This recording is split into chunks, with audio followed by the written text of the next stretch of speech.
What's up guys, welcome back to our video. In this video, I'll be showing you how to fix WildRift stuck at loading screen. So, you might be wondering why this issue is actually appearing or happening on WildRift here. Well, there are going to be a few things that you need to check. So first things first is you want to check your internet connectivity. Now sometimes if you have like a slow internet connection, this might be why WildRift is not connecting. So in this case, you may want to switch over to a different connection. So for example, if you have a different Wi-Fi that you can connect to, go ahead and try that. Or if you if you have access to mobile data, go ahead and try that and see if that works.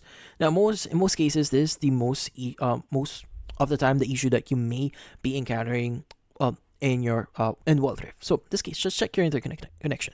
But in this case, if that's not the case, there are going to be other things that you could do. Like for example, you may want to check for any updates for WildRift. So you want to go open up Google Play Store here if you have this on your Android device. Just go ahead and open it up. Now, if you do see any update button on it, just click on the update button and just wait for it to complete.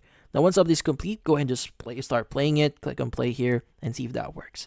Now, also, you may want to clear your cache here, which in this case are temporary files that is stored in your phone. So in order for you to clear that, you want to just press and hold on WildRift here. Click on the eye icon here.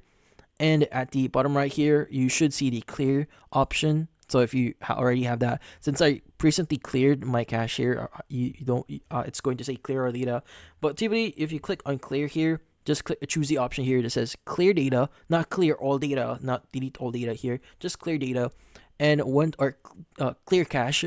Now in this case, once you've done that, just click on force stop here, click on OK, and from then on, just run WildRift and see if that solves your issue.